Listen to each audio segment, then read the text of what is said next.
Nah, saya bersyukur sebelum pandemi saya dibawa berpameran dan fashion show ke Marseille dan Paris, kota Prancis. mode dunia. Ya.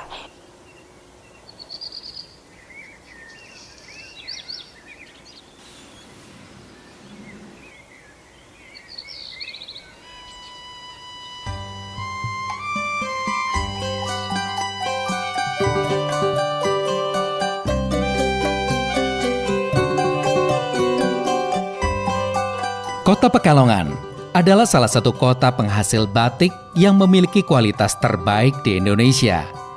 Maka tidak heran apabila hingga saat ini Pekalongan menjadi daerah penghasil atau sentra batik yang menjadi referensi baik secara nasional maupun internasional. Berbagai motif dan corak khas dari Pekalongan menjadikan Pekalongan juga sebagai kota batik. Salah satu pengrajin batik di Pekalongan yaitu Ibu Wulan Utoyo yang terus konsisten menjaga eksistensi koleksi batiknya dengan memproduksi batik tulis dan batik cap kombinasi tulis khas Pekalongan mulai dari tahun 1998. Assalamualaikum warahmatullahi wabarakatuh. Riko bersama dengan UMKM Sentral Arta saat ini akan mencoba mengulik lebih dalam lagi tentang batik dari Pekalongan. Seperti apakah liputannya? Jangan tinggalkan sampai dengan selesai, tetap di UMKM Sentral Arta. Terima kasih untuk BPR Sentral Arta yang sudah support Riko buat jalan-jalan dan ketemu dengan pelaku UMKM yang luar biasa.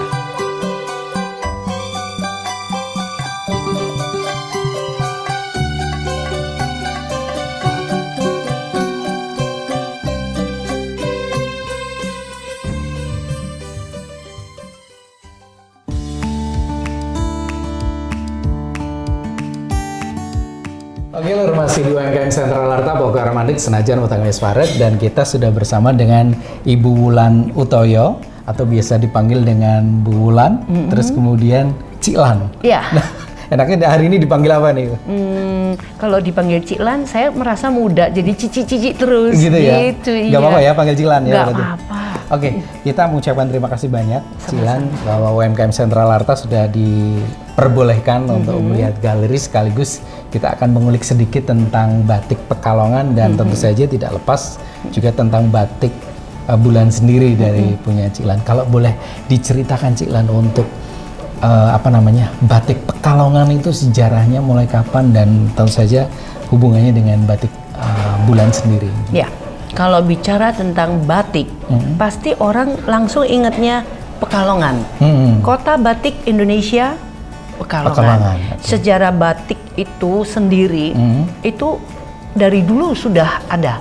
Sebelum zaman penjajah masuk ke Indonesia. Okay. Jadi batik adalah salah satu seni budaya khas Indonesia.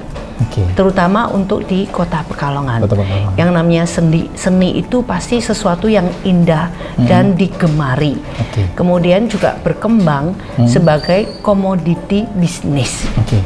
Ya, jadi karakteristik batik Pekalongan yang bagus, indah, berkarakter, bercirikan khusus itu yang menjadi trademark batik Pekalongan disukai oleh dunia. Oke. Ya. Apa sih ciri batik Pekalongan? Ciri batik Pekalongan itu warnanya. Jadi ada warna ya? Akulturasi bangsa, suku yang ada yang tinggal di wilayah Pekalongan. Pekalongan itu kan kota pesisir. Kalau kota pesisir dulu kan jalur lalu lintas bisnis itu kan lewatnya laut. Ya. Jadi datanglah berbagai macam suku bangsa ada di Pekalongan ini. Ada Cina, Arab, ya Jawa itu pasti karena yang tinggal di Pekalongan itu memang suku Jawa. Nah, nggak menutup juga ada Jepang ketika kita dijajah oleh Jepang. Masuk juga budaya. Iya, jadi batik Pekalongan juga sangat ada bercirikan sedikit Jepang seperti batik Hokokai. Nah, Hokokai. Kemudian juga ada Belanda, encim. Kemudian ada encim, batik encim. Encim itu sangat Cina banget. Oh, nanti kita akan lihat ya, kayak apa sih masing-masing berbeda. Oke, kalau batik Bulan sendiri ini mulai. Nah, kalau batik Bulan sendiri mulai dari 1998. 1998. Iya, Berarti cicilan itu langsung ya. Zaman lagi krisis moneter? Ya, krisis moneter. Awalnya sebetulnya usaha karena terpaksa. Terpaksanya begini, nggak punya duit, pingin punya baju yang cakep itu gimana? Terus saya beli kain batik ricek dari satu pengusaha batik sahabat saya. Dia di rumahnya banyak kain-kain ricek gitu. Yang ditolak pasar kembali lagi gitu ya? Iya, saya beli, saya akalin jadi busana yang saya pakai dengan cakepnya. Kan dulu kan masih muda, masih langsing gitu. Akhirnya punya beberapa teman yang punya ketertarikan. Kok lucu ya baju kamu? Minta dibuatkan. Nah, awalnya seperti itu. Nah, mulailah saya, wah ini bisa jadi cuan. Gitu. Zaman sulit kan kalau lihat cuan gitu, ternyata dari iseng-iseng, dari terpaksa karena nggak punya duit beli baju baru tinggal pakai. Nah, jadi ngakali. Nah, itu akhirnya menjadi satu ladang cuan. Berarti awal mula dari Batik Bulan sendiri sebetulnya bukan produksi batik ya awalnya, tapi justru pakaian jadi gitu ya, atau fashion gitu ya? Fashion. Kemudian saya berniat berkembang. Saya harus punya karakter sendiri, harus punya desain sendiri. Ya, akhirnya saya mulai menciptakan, menginginkan punya rumah produksi sendiri dengan desain-desain sendiri yang spesifik. Akhirnya punya pembatik sendiri? Yes, punya penjahit sendiri, pembatik sendiri, rumah produksi sendiri. Dulu berawal dari berapa karyawan untuk produksi? Awalnya cuma 3 orang? Sekarang berkembang menjadi? Berkembang, sebelum pandemi kita sudah hampir sampai di angka, selain vendor ya, vendoring kita lebih gede daripada pembatik kita, jumlah pembatik kita, karena kebetulan rumah produksi kita itu terletak di kawasan pembatik. Jadi kampung batik di gitu kampung ya? batik, jadi nggak semua harus kita tangani sendiri. Kecuali, ini justru menumbuhkan ya? Semuanya itu seperti tumbuh. itu. Tentu saja kalau yang di rumah produksi kita bisa lebih kontrol. Gitu. Jadi selain punya rumah produksi sendiri, Batik Bulan juga mengkaryakan warga sekitar atau para pembatik di luar. Jadi semuanya hidup ya? Ya gitu. Berbagi aja. Berbagi, luar biasa. Kita selain tahu sejarahnya Batik Bulan, ini Batik Bulan berarti Silan sendirian? Dengan tim di bawahnya gitu? Iya. Luar biasa. Kita pengen lihat motif-motifnya, boleh? Boleh. Motif-motifnya untuk motif Pekalongan dan juga ciri khas dari Batik Bulan itu sendiri. Kalau untuk ciri khas, nah seperti ini sangat khas batiknya kita. Warna-warna yang cantik, indah, pembatikannya juga betul-betul pembatikan yang masih klasik. Klasik. Jadi masih pakeman. Dan ini tulis, jadi ya cuma satu-satu aja. Kayak custom jadi. Iya, seperti kita melukis ada satu lukisan, nah itu cuma satu. Kalaupun ada yang minta diulang, nggak mungkin sama juga. Bisa jadi tidak sama gitu ya? Kecuali dari awal udah minta disamain. Jadi waktu pewarnaannya bareng kan bisa sama. Tapi pembatikan kan pakai tangan, lekuannya nggak mungkin sama juga. Jadi ini adalah khasnya dari Batik Bulan ya? Iya. Dan bersyukur di dalam perjalanan dari 98 sampai ke sini, karena batik ini, karena saya juga konsisten. Kita mau tetap di batik tulis.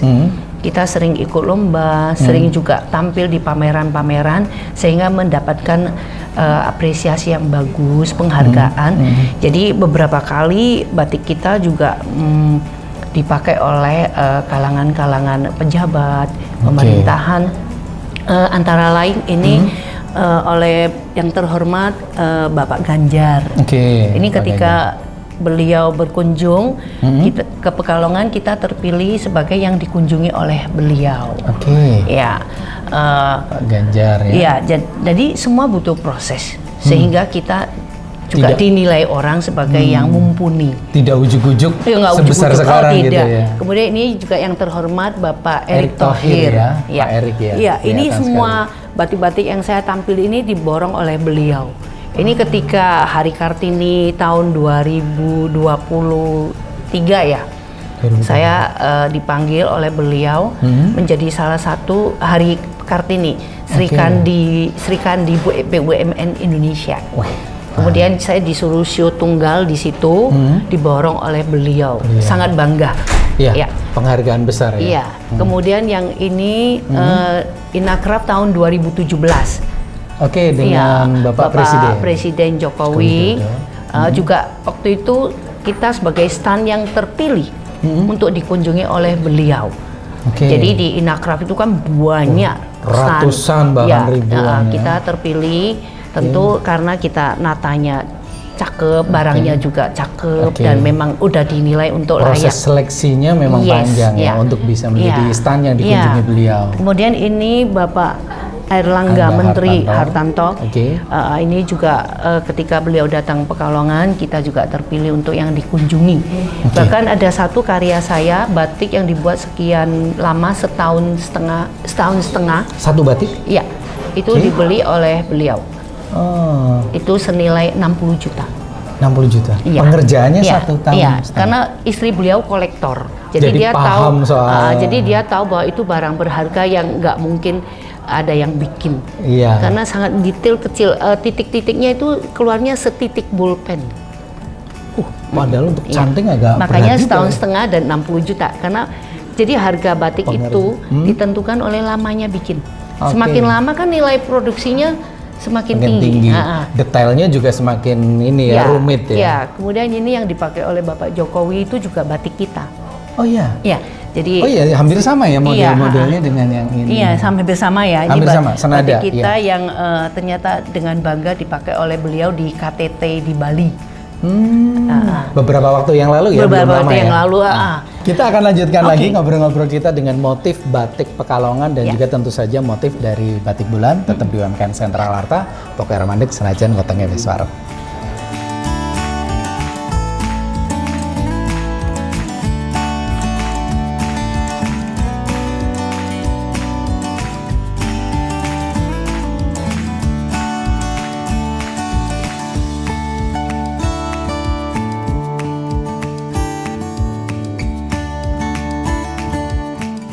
Kita masih di Batik Bulan Pekalongan dan kalau tadi kita sudah lihat salah satu salah satu ciri khas batik bulan Pekalongan ini. Kalau ini juga cukup banyak ternyata ya di dalam. Ini apa aja mungkin bisa dijelaskan Ci? Kalau yang sangat dikenal batik saya itu warna merah. Oh, warna merah. Merah ini. Ya, mungkin tanpa sadar ya. Saya kan latar belakang bapak ibu dibesarkan oleh orang tua yang Mandarin banget gitu loh. Nah, warna merah itu merupakan warna bahagia yang sering ditampilkan di keluarga kita. Kecuali terutama kalau Imlek. Nah, membuat warna merah seperti ini secerah ini bukan hal yang mudah. Nah, sangat dikenal bahwa warna seperti ini batik bulan banget gitu. Jadi kalau orang lihat ini, wah ini batik bulan punya ya gitu. Jadi menjadi selain motifnya juga warnanya. Warnanya, ya dikenal. Iya, warna merahnya yang cakep. Kemudian pembatikannya juga halus, kecil-kecil seperti ini. Bisa sampai detail ya? Detail, iya. Kecil. Ini ada selendang sutra ATBM. Oh, ini sutra? Sutra. Tenun tangan dari benang sutra. Dan ini produksi dari Batik Bulan sendiri? Iya. Kalau untuk sutranya produksi sahabat saya, putihannya itu, tapi pembatikannya kita sendiri. Dan proses untuk tenunnya juga dari timnya Batik Bulan. Kalau ini boleh tahu harganya berapa? Karena ini sutra ini. 3,5 juta. 3,5 juta. Nggak mahal kok, tapi kalau udah di Jakarta atau di agen-agen kita, dia bisa jual lebih tinggi. Saya sangat bangga. Saya menghargai itu. Penghargaan seninya mereka akan lebih. Karena kan kita harus tahu bahwa mereka juga punya biaya untuk sewa butik dan untuk marketing dan promosi sebagainya. Dan lain-lain. Kalau saya menjual sebagai orang produksi. Orang produksi nggak usah lah ambil yang terlalu gimana gitu loh. Nah, selain warna ini kita juga bisa kok bikin yang klasik. Ini termasuk klasik? Ini termasuk yang motif klasik, warna klasik, soganan gitu kan. Oh, sogan ya, coklat gitu ya. Nah, selain itu kita juga ada warna lain yaitu kalau ini kan chemical. Kita juga bikin yang ramah lingkungan. Ini dari kayu mahoni, kayu tegeran, secang, Oh gitu. Ya, bahkan buah kulit manggis pun bisa untuk pewarna. Oh. Nah ini. Oke, ini kan batik tapi warna alam. Mohon maaf, boleh kami juga ingin belajar nih, Ci. Bedanya dengan ekoprint itu di mana ya? Misal kalau ada orang tanya nih. Ekoprint, kalau ini kan pewarna alamnya kita rebus dulu. Kita olah dulu. Kayunya kita rebus, kita endapkan, kemudian ditunggu getahnya naik, kalau ada getahnya, kita saring, kemudian nanti untuk pencelupan warnanya itu satu warna itu bisa 7-9 kali. Di hari yang berbeda. Kalau dipaksain satu hari itu nanti blonteng. Oke. Kemudian berarti, kemudian gimana? Sebelum itu kain juga harus direbus dulu untuk melepas unsur plastiknya. Oh, gitu. Kalau nggak bisa masuk warnanya. Oh gitu. Kemudian banyak orang suka bilang gampang luntur dan sebagainya. Sebenarnya itu kalau kita bikinnya benar, ada teknik tertentu untuk mematikan warnanya supaya nggak luntur. Jadi perlu banyak hal, nggak cuma asal gini-gini, tapi sebenarnya banyak hal yang tekniknya juga ada. Banyak ilmu yang harus diterapkan di situ. Ya, kalau ekoprint dia lebih dari kain putih, lebih simple. Dikasih daun-daun. Kita tinggal cari daun-daunan atau bunga-bungaan yang warnanya bisa keluar gitu ya. Bisa keluar, bisa masuk. Tapi nggak semua daun atau bunga yang berwarna bisa untuk ekoprint loh. Ya, oke. Nah, setelah itu gampang kok. Kain dibasahin, daun atau bunga itu ditempel. Kemudian paling praktis lagi digulung. Digulung, kemudian diikat kenceng, dikukus. Nah, ada juga yang model dipukul-pukul, tapi itu rentan. Kalau dipukul-pukul nanti gampang sobek. Kainnya ya. Gampang sobek. Nah, bedanya dengan batik adalah tadi itu ya. Iya. Dan batik lebih kayak ditempel-tempel juga gitu ya. Jadi bedanya kalau yang ekoprint kita harus menemukan tanaman yang memang warnanya bisa meresap ke kain, tidak lepas lagi, tidak luntur lagi. Tapi lebih praktisnya memang siapapun bisa membuat di rumah masing-masing. Ya. Nah, ini kayu-kayuannya nih. Ini kalau biru kita pakai daun indigo. Tanaman daun indigo. Nanti saya perlihatkan di workshop ya. Nah, ini ada. Jadi ini macam-macam kayu atau tanaman yang digunakan dalam pewarnaan warna alam ini ya. Iya. Kalau boleh tahu harga mulai berapa ini sih untuk harga batik warna alam? Harga itu tergantung lama bikinnya. Ini mungkin yang ini sekitar 4 juta, 5 juta. 4 juta. Itu ya. Semakin lama semakin mahal. Semakin rumit. Iya, semakin rumit semakin mahal. Kemudian kita juga bikin batik cerita, batik legenda. Siluman ular putih. Ini batik tapi bercerita gitu ya? Iya. Jadi itu ular putihnya sebetulnya dia ular. Ini ya? Terus ini satrianya mungkin? Bukan. Jadi itu pendetanya. Pendetanya. Tahu ini pendetanya, dia tahu. Karena dia pendeta, dia tahu bahwa ini bukan manusia. Jadi dia sebetulnya siluman yang lagi ular yang lagi jalan-jalan di bumi. Ingin melihat keindahan laut gitu kan. Nah, tertangkap oleh nelayan. Terus dia bilang, kan ketahui dia bilang siapapun yang bisa melepaskan aku mau tinggal di bumi berbakti pada dia. Asal aku selamat. Kalau perempuan aku anggap saudaraku, kalau laki aku mau jadi istrinya. Nah, ternyata ada satu nelayan baik, dia dilepasin. Akhirnya si ular ini menjelma jadi putri yang cantik. Dan dekati si cowok ini jadi istrinya. Nah, si pendeta ini tahu gitu. Dia lihat ini bukan manusia. Dunia siluman itu nggak bisa bersatu sama dunia manusia. Tapi si cowoknya dibilangnya nggak percaya. Enggak, ini istri saya, dia orang baik. Coba dia siapa, kamu tahu nggak? Enggak. Nah, akhirnya ditangkap sama si pendeta, dikurung di pagoda. Nah, ini terinspirasi waktu kita akhirnya menjadi sebuah batik. Iya, cerita. Batik cerita. Yes, iya. Ini kayaknya kalau dibikin baju emang jangan, ini biasanya kolektor yang menyimpannya. Dipajang gitu ya, pakai figura ya. Iya. Orang kalau buka toko atau usaha, dia suka di rumahnya ada lukisan tentang pasar atau sawah yang sedang menguning. Nah, pasar itu melambangkan rame, begitulah. Rame usaha itu bagus. Kalau pasar sepi kan usaha sepi ya. Iya. Ekonomi. Nah ini tentang pasar. Tentang pasar. Ini nanti mau kita pajang di Inakraf ini. Oh, pameran. Iya. Nanti saya bikin narasinya, taruh di bawahnya. Ini sampai berapa sih kalau kayak gini? Kalau ini mahal ini. Ini bikinnya aja 1 tahun nih. Ini 1 tahun? 1 tahun. Oh, 1 tahun. Ini Jer, 1 tahun Jer. Nah, dilepas. Biasanya kolektor sampai dilepas kolektor berapa sih? Tergantung sayanya. Oh gitu. Kalau saya suka sama kolektornya mungkin saya. Karena ini bukan jualan sebetulnya. Iya. Karena lebih pada curahan hati gitu. Iya. Tapi saya selalu percaya bahwa seni itu sesuatu yang indah, nggak ada matinya seni itu.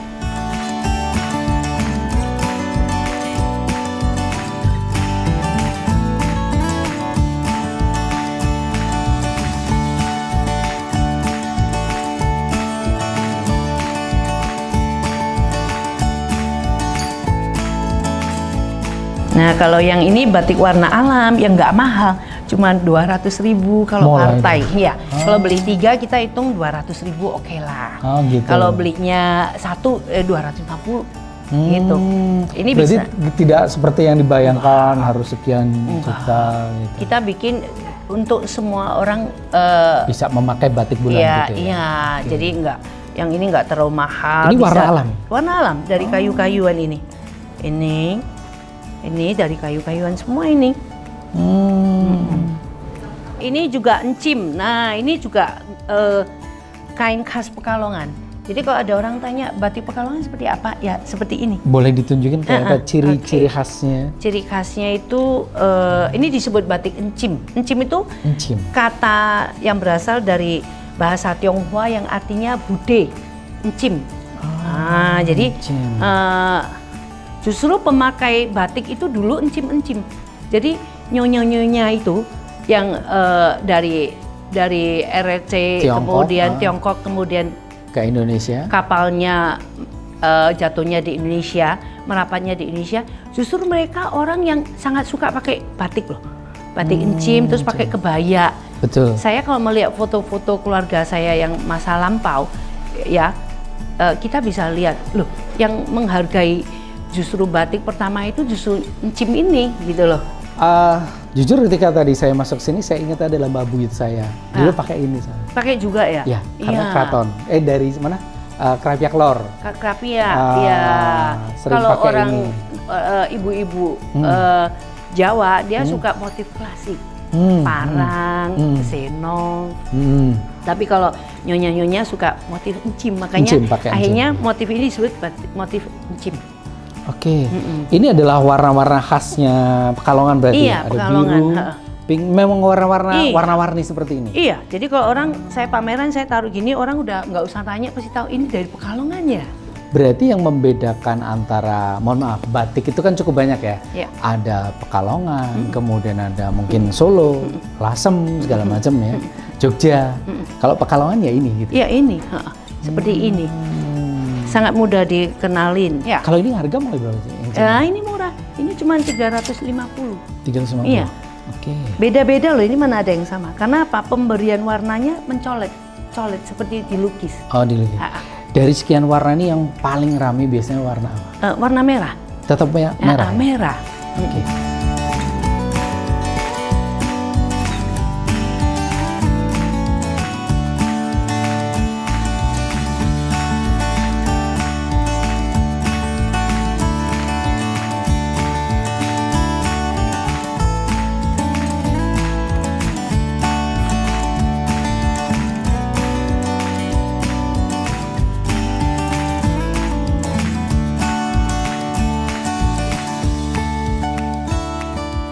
Oke, UMKM Sentral Arta masih bersama dengan Riko dan juga Cilan, dan kita masih di Batik Bulan Pekalongan.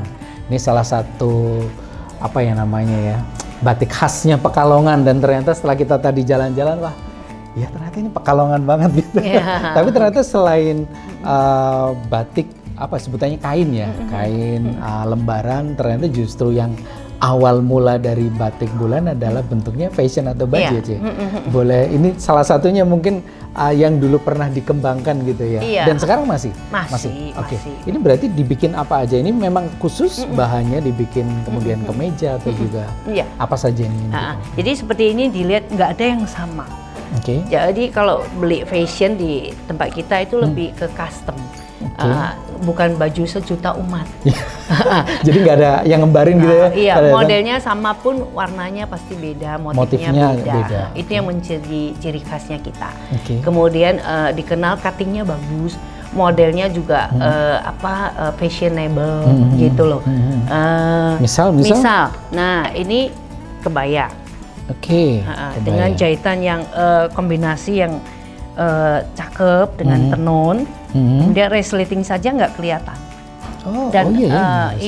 Dan dikenal kalau dipakai di badan tuh bentuknya bagus. Itu fashionnya kita. Ini juga selain yang kita juga bikin berbagai versi. Ini yang panjang dengan lengan pendek, ada juga panjang lengan panjang. Karena butik kita nggak begitu besar, jadi kita cuma memasang sampelnya aja satu-satu. Jadi kalau pembeli kesini mesti rajin bongkar-bongkar. Karena di dalam akan menemukan macam-macam. Yang panjang, yang apa. Ini outer blazer atau outer gitu kan. Nah ini yang lebih modis-modis, ini dengan obi. Jadi udah dikenal kalau model-model baju kita itu bukan yang pasaran. Bukan yang apa gitu. Nah ini agak ke Korean style gitu. Ini juga. Nah ini sama modelnya tapi kan motifnya beda. Motifnya beda. Beda. Batiknya beda. Iya. Ini yang buat yang badannya kecil dia kan gitu. Kemudian ini untuk blus kerja. Berarti ada yang formal, ada yang santai gitu ya. Ini juga yang santai. Kita terkenal juga pakainya bahannya yang bagus. Dan batiknya bukan batik printing. Saya kalau fashion batik cap kombinasi tulis atau abstrak. Nggak murni cap juga. Tapi kalau untuk kain kita khusus batik tulis semua. Batik tulis. Ini yang untuk ini yang muda-muda ya. Model kekinian gitu ya. Ini yang mau ada tangannya, Nah ini di dalam ada berbagai motif lain. Misal kok ada konsumen atau pelanggan ke sini terus dia bawa model gitu bisa? Bisa. Desain sendiri terus atau pesan. minta didesainkan juga bisa. Kemudian ini yang mudah dipakai hari-hari. Ini. Ini bisa formal, bisa ini ya. Ini sama hampir sama modelnya. Hampir sama. Hampir sama. Ini adalah yang cewek-cewek. Ini yang cewek, nanti yang cowok saya. Ada yang cowok? Ada. Nah, ini yang agak modis lagi, ini panjang, kebaya panjang, dipakai dengan kain atau sarung. Kemudian ini mulai ke busana muslim. Di sini juga ada. Ada. Ini busana muslim. Ini busana muslim. Nah, seperti ini. Ini kalau yang perempuan mulai berapa nih sih? Harganya? Mulai dari harga 300. 300 ya? Nggak mahal kok. Kita sesuaiin aja aplikasinya, apanya. Nah, ini yang kemeja cowoknya. Cowoknya ya? Wah, ini kita ada kerahnya seperti ini. Kemudian ininya juga. Nyanggit ya? Kalau sebutannya nyanggit apa ya? Ini kan nyambung. Coba. Gitu. Wah ya gagah. Gagah. Kemudian ini di stick gini kan. Di modis. Ini jadi ciri khas ya? Ini ada beberapa ini semuanya modelnya seperti ini. Iya. Dan kalau ada orang yang mau ini minta sama itu harus pesan dulu. Ini coba kamu coba. Nah, ini kan beda ya. Ini lehernya ada seperti ini kerahnya. Kemudian di ininya juga ada sticknya. Nih. Di ujung tangannya juga seperti ini. Ada. Wah, ini baru nyoba aja rasanya udah gagahnya luar biasa. Iya, ini bayangkan kalau nah ini di kancing seperti ini. Wede. Ini kalau masuk ruangan langsung memukau. Ini dikira pejabatnya ya? Pejabat teras depan belakang pokoknya jadi satu ya. Ini memang kelihatan beda ini. Kalau ada orang pakai baju seperti ini, ini batik bulan ya langsung. Ya, menjadi trademark atau ciri khusus gitu ya. Wah, nyaman gitu Pak. Nah, selain fashion, kain, kita juga terima seragam. Oh seragam, misal kayak kantoran, perbankan, kemudian organisasi, event-event, bisa. Rumah sakit. Kalau ada orang mau desain seragam, kita bantu. Udah punya desain belum? Kita bisa bantu desainkan. Ingin karakter seperti apa, motif seperti apa, ada logo yang mau dimasukkan enggak. Batiknya pun bisa nanti order? Bisa, mau kombinasi atau apa, contohnya seperti ini. Nah, ini seragam rumah sakit. Ini kita bikin sampai dari pengurusnya sampai ke dokternya. Ini ya, sampai ke juru rawatnya, sampai ke satpamnya dan kokinya. Oke, misal kalau rumah makan gitu ya, atau hotel bisa. ya, kopi. Ini seperti ini. Nah, iya. Pabrik-pabrik, perusahaan-perusahaan juga kita tangani. Jadi kemudian kita juga bikin dummy. Jadi kalau ada orang mau pesen sama kita bikin contoh dulu. Sudah oke, baru kita bahas. Mau di harga berapa, dengan kain bagaimana. Saya tentu akan mengarahkan yang bagus. Kalau bedanya dikit, why not gitu loh. Kan sesuatu yang mau kita pakai dengan nyaman dan awet gitu. Betul sekali. Itu yang dikenal dari batik bulan. Jadi saya selalu bilang bahwa kalau pesan batik saya boleh dicoba. Kainnya pasti kuat, bagus. Beda kain cuman umpamanya 5.000, 10.000. Saya selalu menyarankan, why nggak pakai yang bagus saja. Pakai yang bagus gitu. Karena pasti lebih awet juga kan. Pewarnaannya juga dijamin tidak luntur. Kalau pesan dengan saya. Karena itu kan udah menjadi ekspektasi kita. Nama batik bulan kan dirintis lama ya. Jadi nggak mau saya kalau ada yang mau pesan asal murah Bu gini. Nah, nama saya kalau pas murah jatuhnya nggak awet, nama saya ke bawah. Nah, yang terakhir puji Tuhan, kita bulan lalu baru selesai dipercaya untuk kedua kalinya batik, membuat seragam batik Ikatan Hakim Tinggi seluruh Indonesia. Ya, sebanyak 7.000 piece dan insya Allah masih akan ada kelanjutannya. Dan ini adalah yang kedua, yang pertama tahun lalu. Dan udah selesai. Sudah selesai. Berarti karena repeat order hasilnya sangat memuaskan, apalagi untuk skala nasional. Iya, itu yang menjadi kepuasan saya sebagai seorang seni, membuat sesuatu yang memang baik buat saya, baik buat Anda, dan siapapun yang ingin berkolaborasi, baik menjadi vendor kita, baik menjadi reseller kita. Atau terbuka yang luas. Saya terbuka luas, baik yang mau membantu memasukkan order seragam dan sebagainya, silakan. Karena saya tahu saya orang seni, saya orang produksi. Nggak semua hal bisa saya tangani semua, walaupun saya punya tim kerja yang bagus, kuat. Tapi saya tinggal di Pekalongan dan saya tidak lagi muda seperti dulu. Ya, satu hal yang saya masih energik tapi. Ya, satu hal yang saya syukuri dari batik ini, ya, yang berawalnya dulu saya untuk menggambar saja nggak punya meja gambar, gambarnya di lantai, nunggu anak-anak tidur. Kemudian gambarnya ketika mengantar anak-anak renang. Saya anak sambil ngawasi anak latihan renang, saya menggambar untuk motif-motifnya. Gitu. Saya bersyukur bersama waktu, bersama proses, saya dengan batik ini saya bisa beli rumah ini, saya bisa membantu mensejahterakan orang-orang yang terlibat bersama saya. Kemudian saya juga bersama batik Pekalongan Batik Indonesia, saya sudah dibawa oleh BUMN dan negara berpameran ke beberapa negara, Malaysia, Singapura itu beberapa kali, kemudian Jepang, kemudian Cina 2 kali, kemudian juga Aljazair, Afrika, kemudian terakhir sebelum pandemi, angan-angan setiap seniman maunya kemana, ke negeri mana? Italia mungkin? Paris. Ya, nah, saya bersyukur sebelum pandemi saya dibawa berpameran dan fashion show ke Marseille dan Paris, kota Prancis. Mode dunia. Ya, itu saya sangat bersyukur dan apapun yang saya ceritakan hari ini, saya mau menyampaikan bahwa siapapun bisa mengalami yang seperti saya alami. Ya, semua kemuliaan tuh bagi Tuhan. Ya, semua yang saya dapatkan adalah rasa syukur, rasa bahagia karena perjalanan yang kita lewati. Bagi siapapun anak muda, siapapun yang ingin berkecimpung di dunia batik, Anda bisa seperti saya.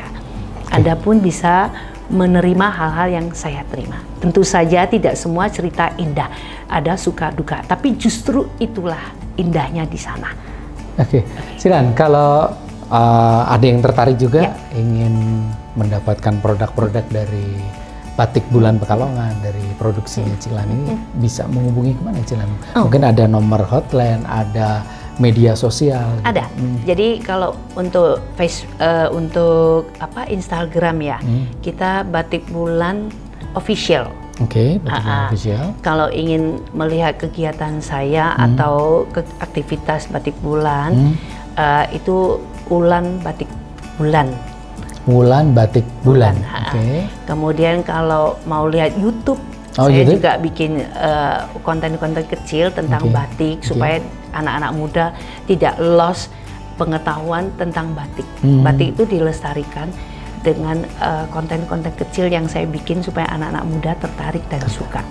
Itu di Batik Bulan Pekalongan. Oke, di YouTube ya? Iya, kemudian nomor hotline kita 0816 4250 450. Nomornya ada di sini nanti. Iya. Itu berarti nanti bisa komunikasi, bisa tanya dan macam-macam gitu dan ya. saya juga punya WA group. Itu ada 15 grup. Satu grupnya itu 250. Nama. Itu memang dari sebelum pandemi saya mohon izin karena memang keadaan dunia yang berubah cepat, digitalisasi. Saya memang minta izin ke teman-teman, boleh saya bikin grup dan saya masukkan dengan kalau saya punya produk baru, kain baru, desain baru, saya biasanya berjualan share itu di grup. Dan itu biasanya dalam hitungan 15 menit, paling lama setengah jam udah terjual. Puji Tuhan. Gitu ya? Yes. Karena kan ini karya seni, barangnya cuma satu-satu. Iya. Sulit sekali untuk terduplikasi dengan sama gitu. Iya. Kalau fashion mungkin saya cuma tampilin satu, tapi mereka udah tahu bahwa pasti banyak pilihan lainnya. Demikian, disyukurin aja. Oke, terima kasih banyak Cilan. Ini informasinya yang luar biasa tentang Batik Pekalongan, kemudian Batik Bulan itu sendiri, dan juga bagaimana Ibu Wulan Utoyo ini benar-benar berjuang untuk, ibaratnya bisa dikatakan ya banyak suka dukanya, jungkir baliknya untuk mengembangkan dan mengangkat Batik Pekalongan, Batik Bulan ini sampai dengan taraf internasional ya. Karena kita bisa katakan sampai Paris loh. Ini hampir semua idaman para desainer, para orang-orang yang tahu tentang seni kan benar-benar adalah salah satu titik puncak yang diinginkan kan. Dan untuk bisa, saya sejak 4 tahun ke sini memang lebih banyak kalau BUMN atau negara, pemerintah membutuhkan untuk saya berbagi manfaat, berbagi cerita tentang success story atau motivasi, penyemangat, atau tentang pengetahuan tentang batik dan craft. Itu saya memang sangat suka. Karena kan mumpung masih diberi umur, kita berbagi manfaat. Baik. Sekali lagi terima kasih banyak sama-sama, Cilan, dan juga terima kasih untuk Batik Bulan atas pengabdiannya untuk batik Indonesia dan untuk negara ini. Terima kasih banyak. Sama-sama Mas. Sukses saya juga selalu, terima kasih. Iya. Oke Lur, jadi hanya sampai di sini dulu ngobrol-ngobrol kita tentang Batik Pekalongan dan Batik Bulan Pekalongan, dan ternyata ini adalah salah satu warisan budaya yang harus kita kembangkan terus, kita lestarikan terus, dan kita pelajari. Dan seperti apa yang disampaikan Bu Wulan tadi, bahwa kalau nggak kita siapa lagi yang masih muda, ayo ikut andil di dalam pengembangan dan juga membuat batik ini tetap lestari. Terima kasih sekali lagi yang sudah nonton. Kita akan ketemu lagi di konten berikutnya. UMKM Tumbuh dan Sehat bersama BPR Sentral Arta. Saya Riko. Assalamualaikum warahmatullahi wabarakatuh. Sampai ketemu lagi. Terima kasih banyak. Terima kasih ya.